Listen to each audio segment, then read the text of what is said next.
খুব ধীরে ধীরে টলমলো পদক্ষেপে ফুটপাত দিয়ে হাঁটতে হাঁটতে রুস্তম ভাবল, ডাক্তারবাবু বললেন ঘর, কিন্তু কোথায় আমার ঘর? এখন তার কোনো ঘর নেই, বিবি নেই, বাচ্চা নেই, নেই কোনো চাকরি, তার পকেটে কোনো পয়সাই নেই। তার সামনে আছে শুধু এক বিরাট অন্ধকার ভবিষ্যৎ।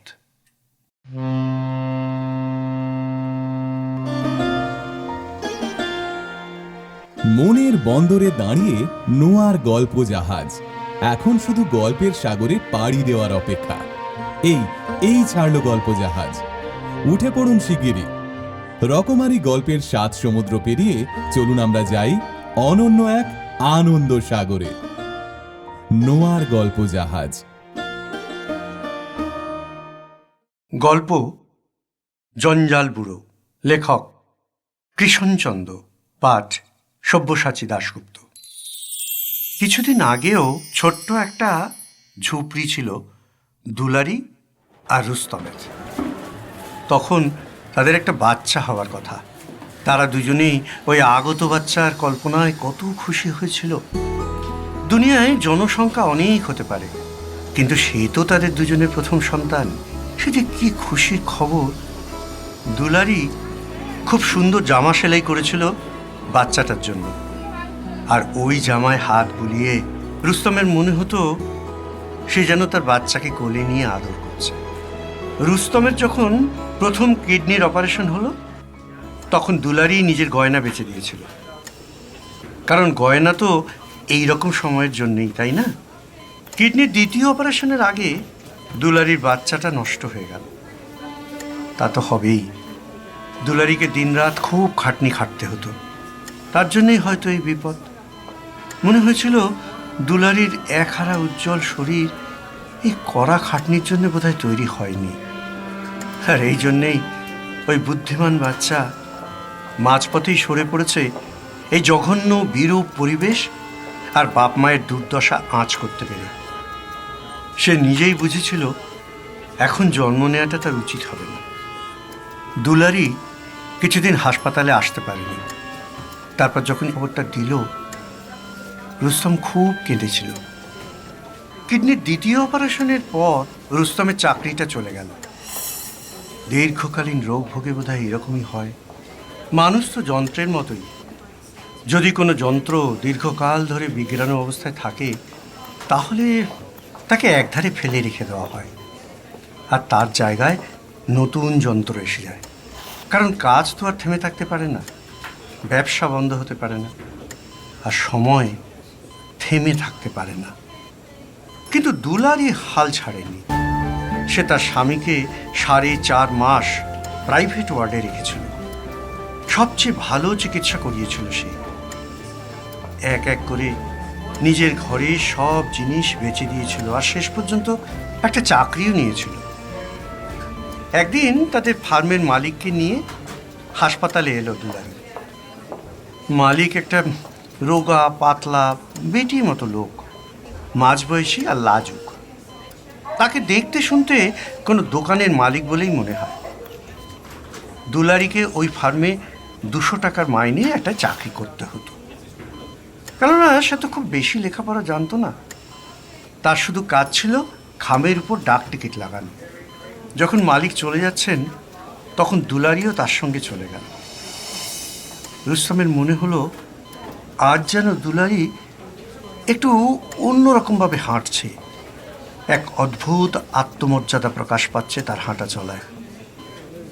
দুলারির শরীর কোনো এক ফুলন্ত ডালের মতো নমনীয় হয়ে গেছে। ওয়ার্ডের বাইরে এসে মালিক দুলারির জন্য এক হাতে দরজা খুলে ধরে দুলারিকে দরজার বাইরে যেতে সাহায্য করতে কিছুটা ঝুঁকে পড়লেন, আর এক মুহূর্তের জন্যে তার অপর হাত দুলারির কোমরে রাখলেন। এটা খুব ভালো লাগেনি রুস্তমের।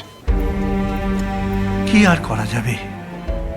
এরপর তৃতীয় অপারেশন হাসপাতালের জেনারেল ওয়ার্ডে হয়েছিল। সেই সময় দুলারি ফার্মের মালিকের সঙ্গে দার্জিলিং চলে গিয়েছে। শেষ পর্যন্ত কি আর কতদিন অপেক্ষা করতে পারে বলুন? জীবন ক্ষণস্থায়ী, আর জীবনের বসন্ত তার চেয়েও ক্ষণস্থায়ী। সহ্য করার তো একটা সীমা আছে। 20 বছরের যুবতী সহ্য তো কম করেনি, যার বিয়ের পর 2 বছরও পেরোয়নি, যে আপন পতির সঙ্গে বিপদ ছাড়া আর কিছুই দেখেনি, সে যদি আপন স্বপ্নে ভর করে দার্জিলিং চলে যায়, তবে তাতে কার কি দোষ বলুন? দুলারি যখন বাড়ি থেকে চলে যায়, তখন দুলারির স্বামী অন্য কাউকে দোষী বলবার মতো অবস্থায় ছিল না। তারপর একটার পর একটা আঘাত এসে তাকে যেন পাগল করে তুলছিল। যখন সে ছাড়া পেল, ডাক্তার তার হাতে এক লম্বা প্রেসক্রিপশন দিয়ে বলেছিলেন, এই যে রুস্তম, এই নাও, টনিক লিখে দিলাম, খেও আর পুষ্টিকর খাবার খেও, কেমন? পুরোপুরি সুস্থ হয়ে যাবে, এখন আর হাসপাতালে থাকার কোনো দরকার নেই। কিন্তু ডাক্তার সাহেব, আমি যে হাঁটতে পারছি না, কেমন হাঁপ ধরে যাচ্ছে। ঘরে যাও, কিছুদিন বিবি সেবা যত্ন করবে, দেখবে বিলকুল ঠিক হয়ে যাবে। যাও যাও, কোনো ভয় নেই, যাও। খুব ধীরে ধীরে টলমলো পদক্ষেপে ফুটপাত দিয়ে হাঁটতে হাঁটতে রুস্তম ভাবল, ডাক্তারবাবু বললেন ঘর, কিন্তু কোথায় আমার ঘর? সে মানসিক যন্ত্রণার কথা বলেনি, সে ডাক্তারকে বলেনি এই হাসপাতাল থেকে বেরিয়ে এখন সে কোথায় যাবে। এখন তার কোনো ঘর নেই, বিবি নেই, বাচ্চা নেই, নেই কোনো চাকরি, তার পকেটে কোনো পয়সাই নেই। তার সামনে আছে শুধু এক বিরাট অন্ধকার ভবিষ্যৎ। কিন্তু এসব কোনো কথাই সে ডাক্তারকে বলেনি, কেবল বলেছিল, ডাক্তার সাহেব, আমি আর চলতে পারছি না, হাঁপ ধরে যাচ্ছে আমার। ওই একমাত্র সত্য তখন সে অনুভব করেছিল, বাকি সব কথা নিশ্চিহ্ন হয়ে গিয়েছিল তার মধ্যে। রোদের তেজ খুব কড়া, আলো তীরের মতো চোখে বিঁধছে। আকাশে যেন এক ময়লা হলুদ রঙের বার্নিশ লেপে দেওয়া হয়েছে। সারা পরিবেশ কালো, ঘোলাটে আর জড়ো হওয়া নোংরা মাছির মতো ভনভন করছে। পথচারী লোকেদের দৃষ্টি যেন তার গায়ের নোংরা রক্ত আর পুঁজের মতো তার শরীরে সেটে যাচ্ছে। না, তাকে কোথাও পালিয়ে যেতে হবে, দূরে দূরে কোথাও পালিয়ে যেতে হবে, অনেক দূরে। ধীরে ধীরে মনে পড়ল মরা মায়ের কথা, মরা বাপের কথা, আর আফ্রিকায় চলে যাওয়া তার ছোট ভাইয়ের কথা। একবার মনে হলো সে যেন কোনো মানুষ নয়, যেন এক ক্ষয়ে যাওয়া রাস্তা। অনেকক্ষণ ধরে হাঁটছিল তো, একটু যেন হাঁপিয়ে গেছে। আসলে আন্দাজে এক অজানা রাস্তার দিকে হেঁটে যাওয়া সত্যিই তার কাছে এখন বড় কষ্টের। এখন তার মনে হচ্ছে তার কোনো ঘর নেই, কিন্তু এ কথা জেনেও সে ওই ঘরের দিকেই চলছে। ঘরে যাবার তাগিদে অসহায় হয়ে পথ চলছিল কেবল। সে ঘরে ফেরার রাস্তা ভুলে গেল।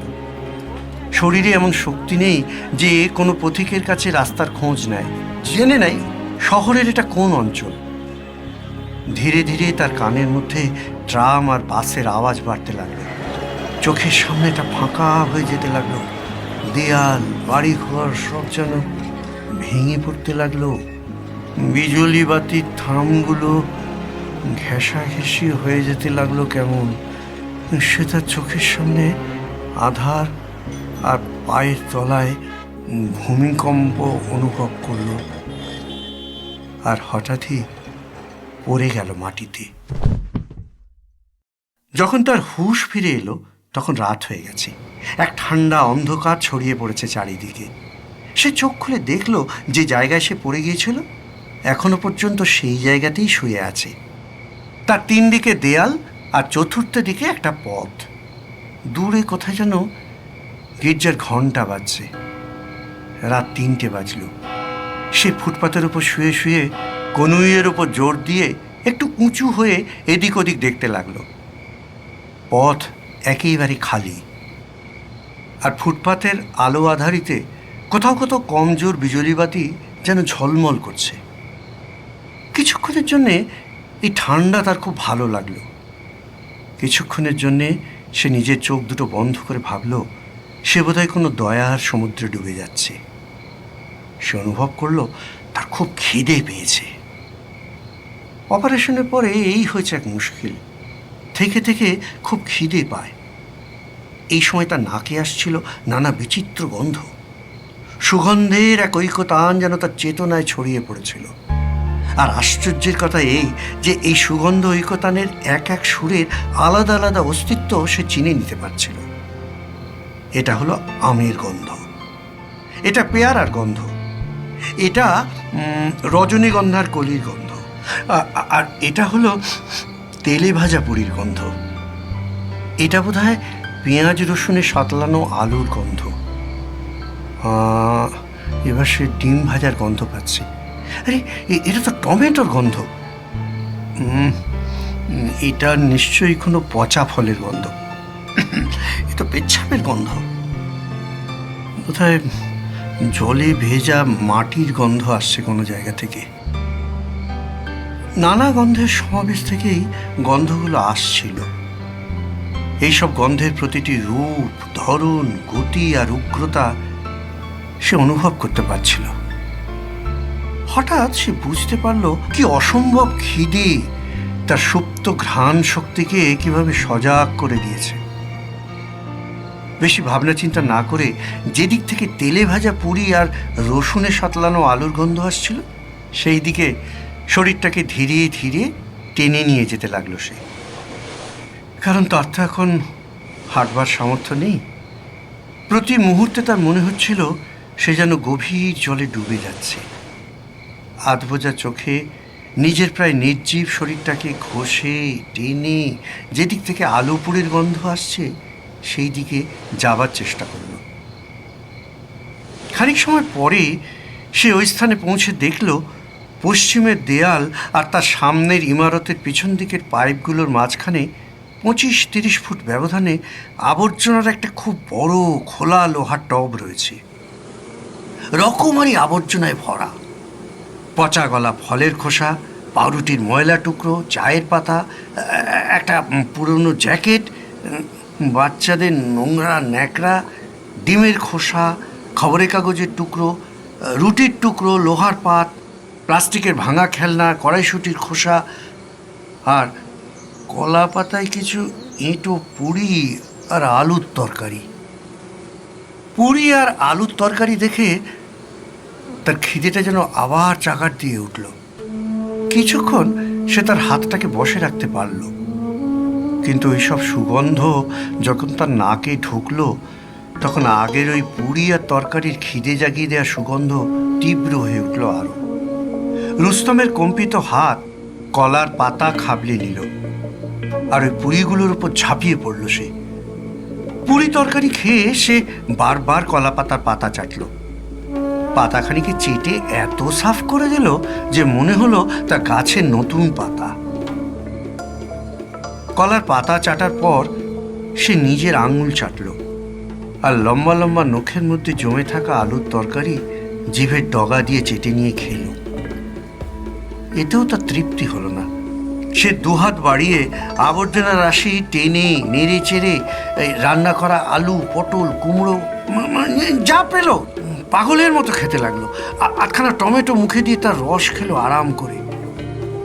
তার সব যখন খাওয়া হয়ে গেল তখন তার সারা শরীরে নেমে এলো এক আলস্য ভরা ঘুমের ঢেউ।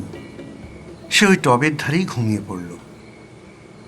8-10 দিন এইভাবেই আলস্য ভরা ঘুম আর অর্ধ চেতনার মধ্যে কেটে গেল। সে খুঁজতে খুঁজতে টবের কাছে যেত, যা খাবার পাওয়া যেত তাই খেয়ে নিত।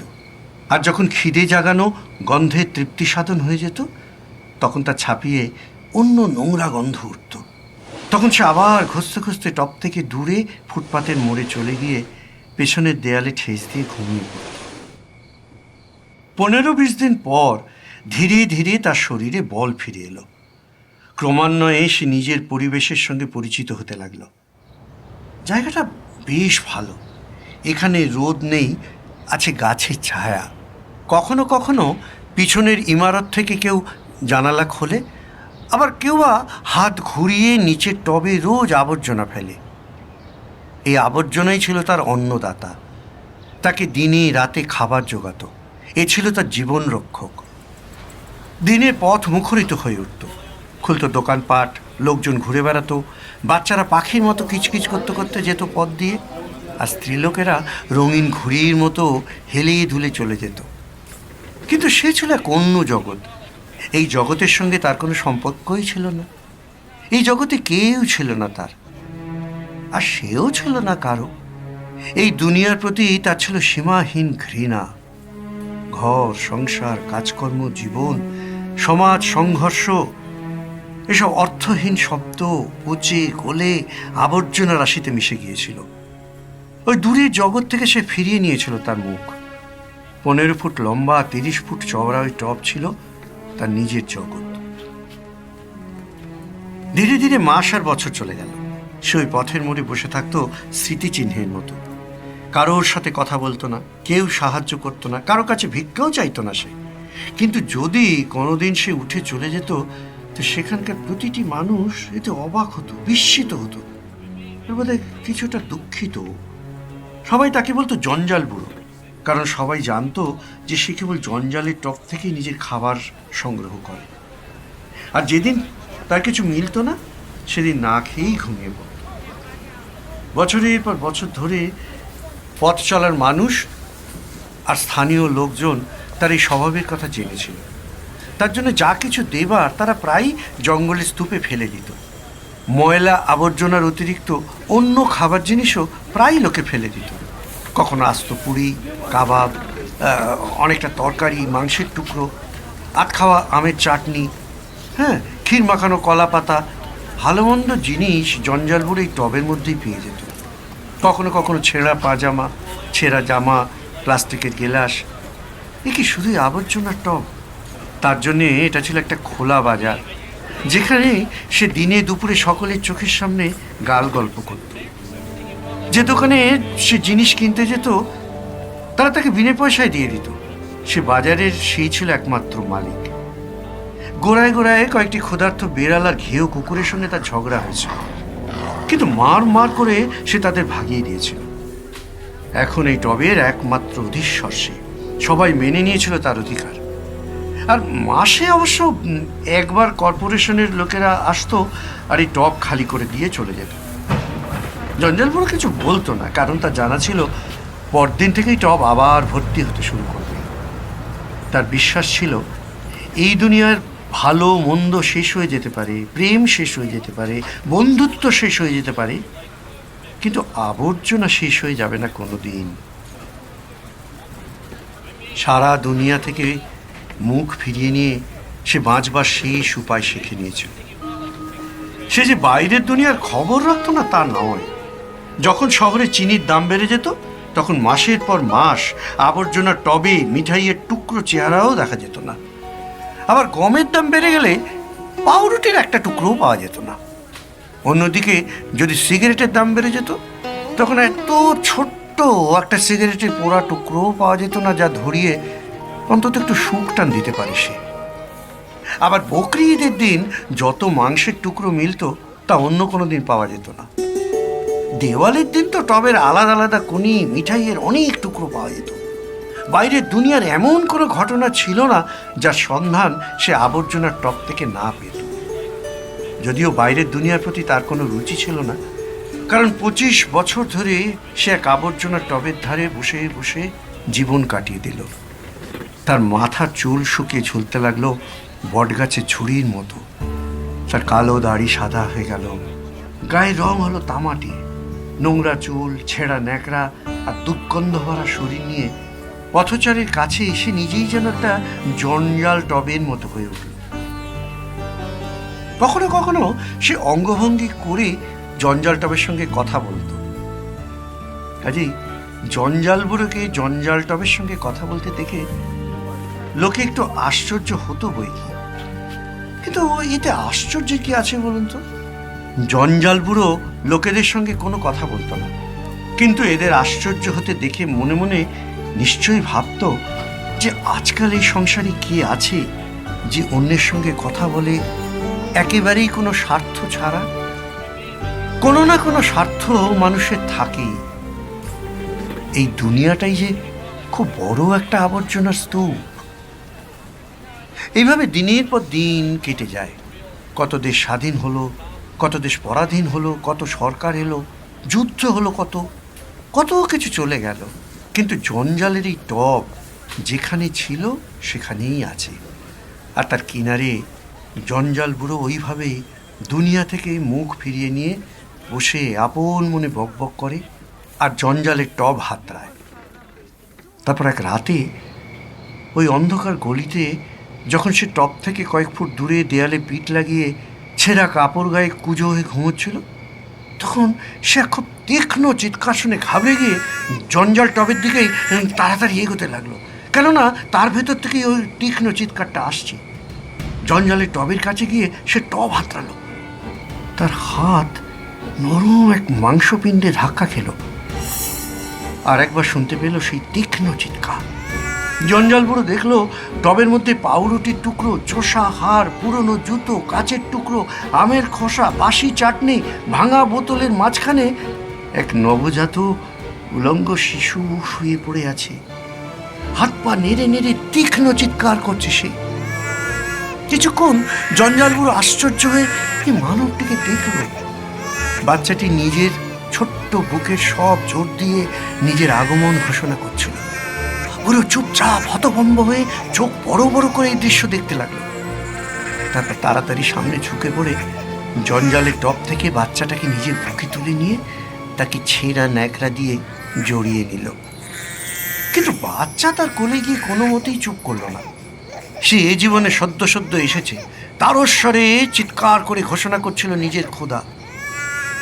সে এখনো যে বোঝেনি দারিদ্র কি হতে পারে, মমতা কতটা ভীরু হতে পারে, জীবন বিগড়ে যেতে পারে কিভাবে, জীবনকে কিভাবে ময়লা দুর্গন্ধময় হয়ে জঞ্জালের টবে ফেলে দেওয়া যেতে পারে, এসব কিছুই তার এখনো জানা নেই। এখন সে কেবল ক্ষুধার্ত। সে কেঁদে কেঁদে নিজের পেটে হাত রাখছিল আর হাত পা ছুটছিল। জঞ্জাল বুড়ো কিছুতে বুঝতে পারছিল না সে এখন কি করে বাচ্চাকে চুপ করাবে।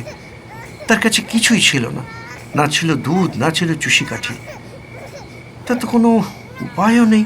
সে অস্থির হয়ে বাচ্চাটাকে কোলে নিয়ে চাপড়াতে শুরু করলো আর খুব হতাশ হয়ে রাতের আঁধারের দিকে চেয়ে দেখলো কিছু পাওয়া যায় কিনা কোনো জায়গায়। এ সময় বাচ্চার জন্য একটু দুধ পাওয়া গেলে ভালো হতো, কিন্তু সে তো সম্ভব নয়। কিন্তু যখন তার মাথায় কিছু এলো না, তখন সে তাড়াতাড়ি জঞ্জালের টপ থেকে একটা আমের আঁটি বার করে নিয়ে এসে তার প্রান্তভাগ বাচ্চাটার মুখে বসিয়ে দিল। আধ খাওয়া আমের মিষ্টি মিষ্টি রস যখন বাচ্চার মুখে যেতে লাগলো, তখন সে কাঁদতে কাঁদতে একসময় চুপ করে গেল। আর চুপ করতে করতে জঞ্জাল বুড়োর কোলে ঘুমিয়েও পড়ল। তার মুখ থেকে আমের আঁটি পিছলে পড়ে গেল মাটিতে, আর বাচ্চা রুস্তমের কোলে নিশ্চিন্তে ঘুমিয়ে রইল। আমের হলুদ হলুদ রস তখন তার কোমল ঠোঁটের উপর লেগেছিল, আর তার কচি কচি হাত দিয়ে সে জঞ্জাল বুড়োর বুড়ো আঙুলটা খুব জোরে ধরে রেখেছিল।